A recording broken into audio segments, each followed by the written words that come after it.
안녕하십니까. 신의균의 국방TV 데일리 디펜스입니다. 자, 미국의 새 정부가 들어온 지 일주일이 되어 가고 있습니다. 자, 미국 정부가 또 미국 전국이 안정이 되어야 그게 뭐 전 세계에 미치는 영향이 클 테고, 또 그렇게 되어야 결국은 이 한미 동맹을 우리 국가의 근간으로 하고 있는 이 대한민국이 안정적으로 운영이 될 수 있겠죠. 그런데 이 미국의 새 정부가 이 출범한 지 지금 뭐 일주일밖에 안 됐는데 이게 많이 지금 삐그덕대는 것 같습니다. 취임하자마자 휘청이냐? 비행정부의 미래는 B가 어딘지 누군지 아시죠? 이 미래는 어떻게 될 건가? 라는 걸 제가 한번 분석을 해보겠는데요. 분석이라기보다는 지금 이 미국에서 뭔가 갈등과 삐그덕거리고 있는 이 여러 가지 모습들을 제가 한번 보여드리겠습니다. 이게 정상이 아닌 것 같다라는 생각이 들죠. 자, 1월 20일 치유와 단합의 시대를 선포한 새 행정부가 출범했습니다. 조 바이든 대통령이 취임사에서 이렇게 이야기했죠. It requires that most elusive of things in a democracy. Unity. 라고 이야기했어요. 단합이다. 민주주의는 가장 어려운 것을 필요로 한다. 단합이다. 지금 이제 단합을 강조하고 있는데, 이 취임사 때문에 또 이 문구 가지고 사실은 굉장히 좀 논란이 되기도 했었어요. 왜냐? 우리는 민주주의 이렇게만 쓰지만 사실은 이 민주주의라고 우리가 쓰고 있는 이 민주주의의 풀네임은 자유민주주의입니다. 왜냐?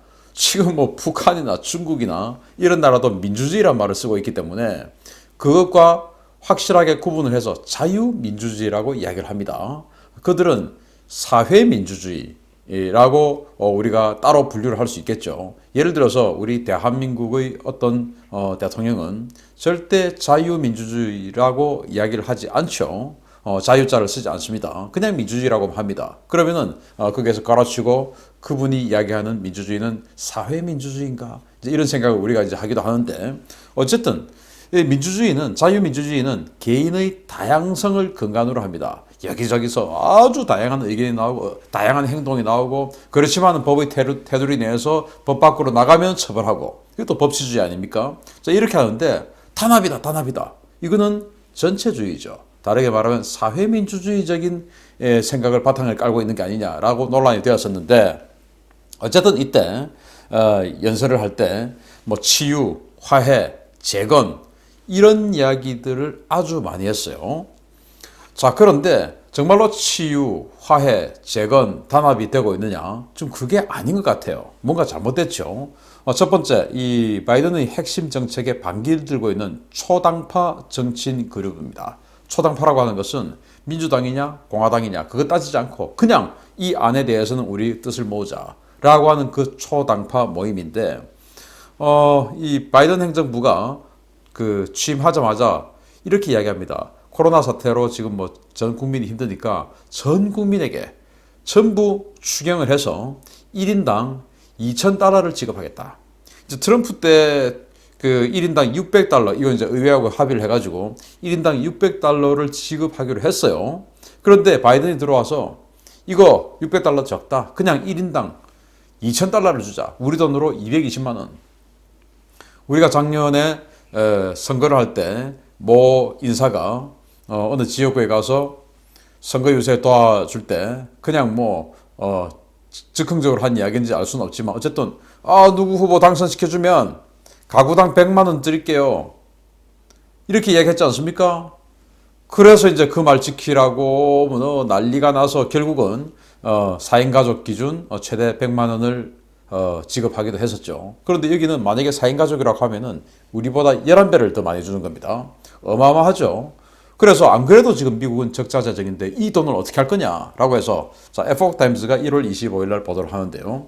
공화당과 민주당 상원 의원들로 구성된 초당파 그룹이 바이든 행정부의 1조 9천억 달러 규모의 경기 부양책에 대해 반기를 들었다. 수잔 콜린스 상원 의원, 공화당 메인주입니다. 과 조 맨친, 웨스트 버지니아주 출신의 민주당입니다. 상원 의원이 주도하는 초당파 그룹은 새 행정부가 소득 구간에 관계없이 뿌리려는 이 막대한 예산이 일자리를 회복하고 사람들을 고용하는 데 도움이 될지 회의적이다 라면서 연소득이 30만 달러 이상인 가족들에게도 구제금을 뿌리는 이유가 무엇이냐라고 성토했다. 이 그룹에는 무소속 아거스킹 의원 등 많은 의원들이 포함되어 있어 바이든의 경기부양책은 카멜라 해리스를 이용해 우회적인 변칙을 사용하지 않으면 상원을 통과하기 어려운 상황이다. 라고 에포크타임스가 보도를 했는데, 자, 1조 9천억 달러 규모의 이제 추경을 편성해가지고 3억 6천만 미국 인구 전체에게 1인당 2천 달러를 지급하겠다. 이제 경기부양책인 것이죠. 자, 그런데 이게 이제 우리나라에서도 과거에 논란이 됐던 선별적 복지냐, 보편적 복지냐, 이거 아니겠습니까? 과거에 이제 서울시에서 무상급식 논란이 됐을 때 왜 이건희 회장 손녀에게도 무상급식을 해줘야 되냐, 이런 거가 논란이 됐었죠. 또 이번에도 100만 원을, 최대 100만 원을 4인 가족에게 줄 때 왜 부자들에게도 재벌 가에도 줘야 되냐, 이제 이런 논란이 있었죠. 그래서 선별적인 복지를 하자라고 하는데, 이제 주로 좌파들은 보편적 복지를 주장하죠. 그래서 이 초당파 그룹들은 30만 달러, 이 가계 소득 30만 달러 이상의 가계에는 주면 안 되잖아. 이거는 고소득자들인데, 우리 기준으로 가계 연봉이 3억 6천만 원, 뭐 3억 3천만 원 이상인, 한 달에 우리 돈으로 한 3천만 원 정도 버는 그 가구에게도 이 돈을 줘야 된다고? 이거는 말이 안 되잖아. 그 사실 말이 안 되죠. 이제 그렇게 하니까 이 초당파 그룹이 지금 조사에 따르면 40~50명에 접근하고 있다는 거예요. 그러면 공화당 당연히 반대할 테죠. 그리고 초당파 그룹이 40~50명 접근하죠. 이러면 이제 상원에서 통과하기 힘들다. 왜? 51명이 돼야 되니까, 상원 통과하려면은. 그래서 이제 이 카멜라 해리스 부통령이죠. 상원 의장이니까 여기가 무슨 어떤 꼼수를 써서 통과시키지 않으면 이거는 정상적으로 힘들다, 안 된다라고 하는 그런 의회에서 지금 흔들고 있죠. 자, 두 번째, 인디언들이 이번에 바이든을 많이 지지했었죠. 특히 이제 여기 뭐 뒤에 백그라운드 사진은 애리조나주의 인디안 그 보호구역 인디언들이 벨럿 하베스팅을 하고 있는 겁니다. 뭐 경품 같은 거 막 주면서 벨럿 하베스팅, 그러니까 투표 용지를 사는 것이죠. 그러니까 주소만 적고, 주소와 이름만 적고 밑에 서명만 하고, 중간에 있는 그 바이든이냐 트럼프냐 이건 비우고, 이걸 지금 사고 있는 거예요. 그걸 이제 이 인디언들이 막 앞서서 했죠. 그렇게 해서 바이든을 도와줬습니다. 그런데 그 인디언들이 지금 분노를 하고 있어요. 자, 그러니까 인디안 부족들의 연합이에요. 유트 인디안 부족 연합회가 공식 서한을 보냈는데, 이게 이제 애리조나주, 콜로라도주, 네바다주, 유타주 이 지역에 있는 인디언들이에요. 아마 이 지역에 그 나바호 부족들이 아주 광범위하게 퍼져 있는데, 여기가 이제 공문입니다. 우리 인디언들은 인디언 영역에서 에너지 사업과 관련한 허가와 승인에 대한 예외 조치를 취해 줄 것을 요청한다. 당신들의 행정명령은 우리의 경제와 주권 그리고 자기결정권에 대한 직접적인 공격이며, 인디언의 땅은 연방 땅이 아니라는 점을 분명히 알아야 한다. 이 명령은 미국 국내법 위반이자 인디언 부족 정부와의 협약 위반으로 우리는 연방법과 기존 정책을 준수하도록 당신들의 명령을 철회하거나 수정할 것을 요구한다. 라는 거예요. 자, 뭐 때문에 이러냐면은 캐나다 엘버타주에서 미 대륙을 종단에서 내려와서 마지막에 텍사스까지 가는 그 송유관, 그 건설 문제입니다. 자, 이러면서 그 인디언 부족들의 그 인디언 보호구역을 지나가고 뭐 이렇게 하면서 그들도 이제 수많은 이권이 걸려 있고, 거기서 또 일도 하고 이제 그렇게 되는 것이죠. 송유관이 지나가면 그냥 지나가는 게 아니죠. 그 수천 킬로미터의 송유관이 또 지선도 다 뻗어 있을 테고, 그러면서 이제 중간에 이제 강력하게 다시 펌핑을 해주는, 그냥 뭐 쭉 수천 킬로 알아서 오는 거 아니니까 계속 이제 흐를 수 있도록 펌핑을 해주는 그런 기계들이 구간구간 들어가겠죠. 그러면 그 건설하는 과정에서 그 인디언들 또는 국민들이 종사를 하게 되겠죠. 또는 인디언 보호구역을 지나가면 그 지나가는 땅에 대해서 토지 이용료를 또 낼 수도 있겠죠. 이런 여러 가지 이익이 걸려 있는 거예요. 그거 왜 갑자기 하지 마라 하냐라고 하는 것이죠. 그리고 또 17가지의 행정명령을 썼는데, 그 행정명령 중에서 셰일가스를 60일 동안 하지 마라라고 한 겁니다.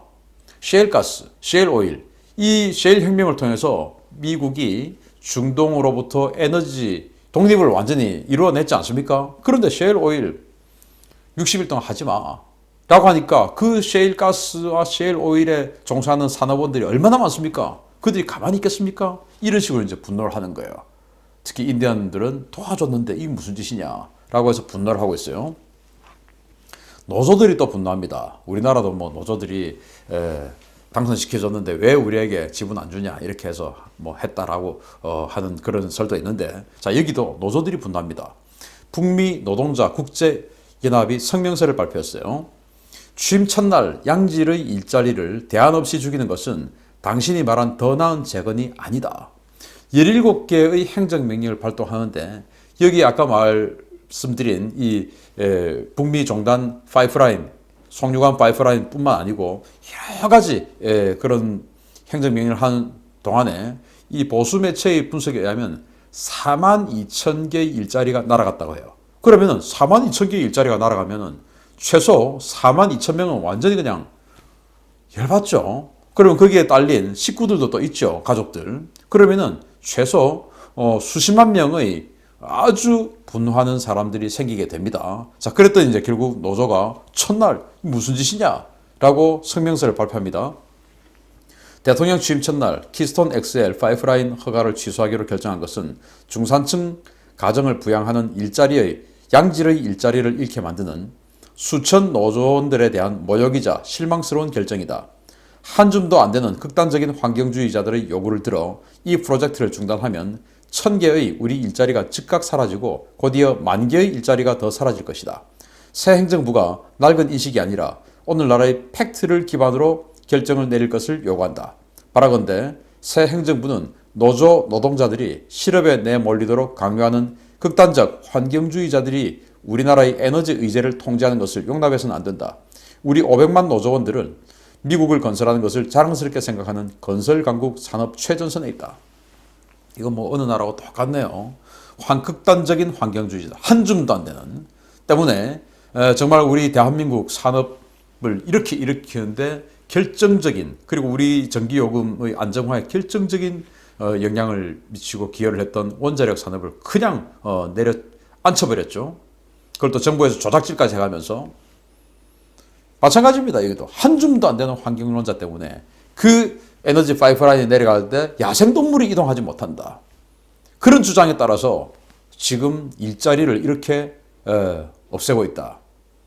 중산층을 떠받들고 있는 양질의 일자리. 중산층이 튼튼해야 국가가 튼튼한데 그 중산층이 보장되는 그 양질의 일자리를 지금 바로 1,000개 그리고 10,000개를 날린다. 이 파이프라인 이 사안만 해도 이게 무슨 짓이냐라고 노조가 이렇게 반대를 하고 나섰죠. 지금 사진은 뒤에 면에 있는 이 사진은 오바마 때 역시 이 노동자들 조합이 파이프라인 해라 라고 지금 시위하고 있는 거예요. 그래서 트럼프 때 이걸 파이프라인 하기로 한 겁니다. 그런데 지금 이걸 극단적인 환경론자들, 한 줌도 안 되는 그 자들의 요구를 받아들인 바이든 행정부가 첫날 그냥 킬 시켜버렸죠.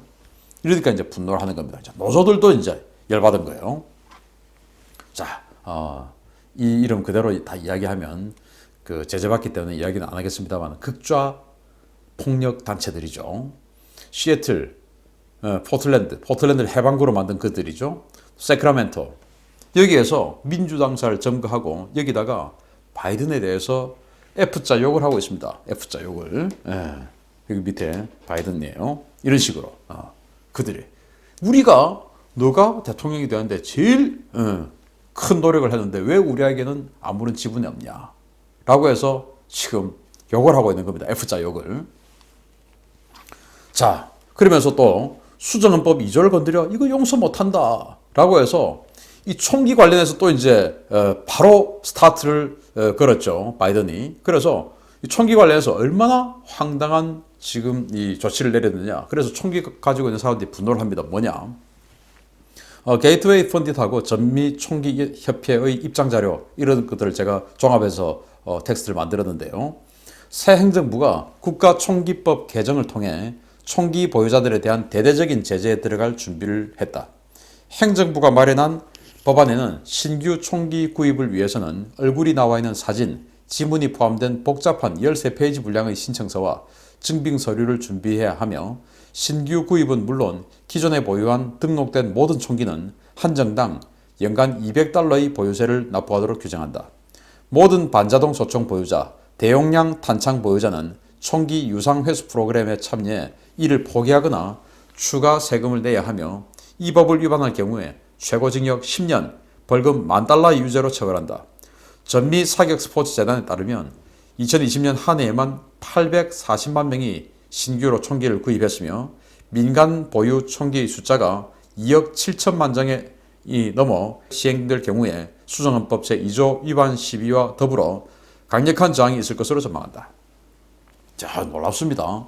2억 7천만 장이 지금 미국에 풀려 있다고 해요. 그러면 미국 인구가 4억 6천만 명이니까 세 사람 중에 두 사람은 총을 가지고 있는 것이죠. 물론 뭐 한 사람이 여러 정을 갖고 있을 경우도 있겠지만 어쨌든 이 국민의 3분의 2의 비율로 총기가 보급되어 있는 국가고 작년 한 해만 840만 정이 팔렸어요. 그런데 자, 한정당 $200의 보유세를 내라 라고 지금 이야기를 합니다. $200의 보유세 한정당. 자, 그러면은 어떤 사람들은 총기를 3정, 4정 가지고 있는 사람들도 있을 것이고 저는 또 밀리터리 매니아이기 때문에 제가 만약에 미국에 산다면 저는 뭐 총기 아주 많이 샀을 것 같아요. 우리나라는 총기 보유가 금지이기 때문에 뭐 언감생심 생각도 못하지만 뭐 총기를 사용하고 안 하고를 떠나서 그냥 밀리터리 매니아로서 저 같은 사람은 아주 많은 다양한 총기를 샀을 것 같습니다. 그럼 미국에 저 같은 사람도 있겠죠. 여러 정 가지고 있는 사람. 그러면 이제 보유세 많이 내야죠. 또 총기 살 때 정면 사진, 측면 사진 뭐 다 찍는다는 겁니다. 마치 그 감옥에 전과자들 이렇게 찍는 그 범죄자들 찍는 사진처럼 다 찍고 13페이지에 따르는 보고서 적고 그런데 더 황당한 것은 모든 반자동 소총 보유자, 대용량 탄창 보유자는 다시 총기 반납해라. 돈 줄게. 이거예요. 지금 미국은 그 대형 사고를 방지하기 위해서 소총이든 권총이든 탄창에 10발까지만 들어가게 되어 있습니다. 10발 이상의 탄약을 장전할 수가 없어요. 그래서 예를 들어서 권총 중에도 뭐 30발 들어가는 권총 이런 거 있습니다. 그렇지만 그걸 10발만 장전할 수 있게끔 탄창을 개조를 해서 10발만 딱 들어가게끔 만들어 놨어요. 물론 그거 이제 아주 간단한 커스터마이징을 통해서 30발 들어갈 수 있게끔 만들고 또 소총도 자동 소총은 안 돼요. 기관총 안 돼요. 소총도 이제 우리 뭐 K2 예전에 M16 이런 것도 반자동, 자동 이렇게 해서 자동으로 나와서 한 방에 그냥 뭐 기관총처럼 다 쏠 수 있지 않습니까? 이거 안 돼요. 그래서 단발 사격만 할 수 있도록 반자동으로만 쓰게끔 돼 있는데 여기는 지금 그 반자동 소총을 반납하라 이겁니다. 그 대신 돈 줄게. 그리고 대용량 탄창 보유자 스스로 자수하고 내라 이겁니다. 10발 넘는 거. 그러면 돈 줄게. 그런데 만약에 안 냈다가 나중에 걸리면 징역 10년, 벌금 $10,000야. 그러면 지금 미국인들이 가지고 있는 그 수많은 소총들, M4 소총이든 뭐 어마어마하게 소총들 많이 가지고 있지 않습니까? 그거 지금 다 내놔야 되는 겁니다. 그러니까 지금 이 미국 총기를 가지고 있는 수많은 시민들이 완전히 분노를 하죠. 전미 총기협회 500만 회원들이 분노한 거, 그거와는 별개로 그걸 넘어서서 이제 가지고 있는 거 다 그냥 뺏으려고 하니까 이거는 이제 완전히 열받는 겁니다. 자, 이거는 정말 참 황당한 건데 가정이 파괴되고 있어요. 미국판 문혁, 문화혁명이죠. 바로 중국을 거의 뭐 쓰레기 국가로 만들어버렸던 그 문혁 광풍 문화혁명입니다. 미국에 지금 이런 일이 벌어지고 있어요. 트럼프 지지 집회 갔던 사람 있으면은 막 무자비하게 이웃이든 신고를 하는데 문제는 과거 문혁 때 문화혁명 때 홍위병들이 자기 아버지를 신고하고 아버지를 때려 죽였던 그런 것처럼 아버지를 신고하고 어머니를 신고하고 있어요. 지금 연방수사국 FBI가 현지 시각 15일 텍사스주 와일리에서 가이 W. 레퍼트를 긴급 체포했다. 레퍼트는 평소 아들에게 나는 대단한 일을 할 것이다 라고 이야기했으며 며칠 후에 아들은 아버지가 말한 대단한 일이 의사당 난입이었다는 사실을 TV를 통해 알게 되었다. 아들은 현장 중계에서 아버지가 푸른색 방탄조끼와 헬멧을 착용한 채 의사당 계단에 앉아 얼굴에 묻은 체류탄 가루를 씻고 있는 모습을 보았으며 집에 돌아와 의사당 난입을 항의하는 아들에게 너는 반역자다 라며 위협했다. 아들은 아버지를 FBI에 신고했고 FBI는 레퍼트를 자택에서 긴급 체포하고 압수수색했으며 그의 자택에는 AR-15 소총과 권총 등을 발견하고 그가 스리퍼 센터 또는 텍사스 프리덤 포스 극우 민병 조직 소속이라는 사실을 확인했다. 아버지를 신고한 아들은 그가 트럼프에 의해 조종당했다. 나는 옳다고 생각하는 일을 했고 아버지가 속한 그 극우 세력이 원망스럽다고 토론했다. 라고 CNN이 보도를 했어요. 아빠가 평소에 이 17살 아들인데 집에서 난 대단한 일을 할 거야. 나라를 위해 아주 큰 일을 할 거야. 라고 했는데 아버지가 사라진 거예요. 5일, 6일, 7일, 3일 동안 사라진 겁니다. 왜? 6일 워싱턴 DC 집회에 가기 위해서. 그런데 TV에 나온 겁니다. 아빠가. 의사당 계단에 앉아서 체류탄을 싣고 있는 모습을 본 거예요. 무장은 하지 않았어요. 그냥 헬멧 쓰고 방탄복만 입고 무장은 비무장 상태였습니다. 그런데 의사당 안으로 안 들어갔겠죠. 안 들어갔으니까 체류탄 가스를 맞았겠죠. 들어간 사람들은 뭐 다 안내해서 이렇게 아주 편안하게 관람하고 거기서 사진 찍고 했으니까 민주당들이 돌아오라고 했으니까. 자, 그런데 그런 아버지를 아들이 신고해 버렸어요. 그래서 잡혀갔습니다. FBI에. 그런데 이게 비단 이 사람뿐만 아닙니다. 엄마를 신고하는 딸이 있고요. 이런 식으로 미국이 거의 중국의 홍위병들처럼 문화혁명 시기, 그 시기처럼 지금 돌아가는 겁니다. 정말 불행한 일들이 벌어지고 있습니다. 그는 지금 무슨 일을 하고 있는지 알고나 있을까요? I don't know what I'm signing. 내가 지금 무슨 사인하고 있는 거지? 이제 처음에 이제 취임하고 나서 바로 그날 오후에 이제 홍보 영상 찍는데 CNN은 지금 생방송으로 지금 하고 있는 거예요. 그런데 막 중얼중얼한 겁니다. I don't know what I'm signing. 내가 지금 뭐 사인하는? 앞에서 갑자기 누가 이야기를 합니다. Sign anyway. 그냥 뭐 사인해. 막 따지지 말고 사인해. 이 말 아닙니까? 뭐 여기에 Sir 또는 뭐 Mr. President 또는 Please 이 말이 붙어야죠. 대통령에게. 그런데 지금 sign it anyway. 이 말은 아무튼 그냥 사인해. 이 말인데 명령어 아니겠습니까? 도대체 이 바이든이 어떤 일을 당하고 있는 것인지 또 뭘 하고 있는 건지 참 미국이 좀 불안해져서 안타깝습니다.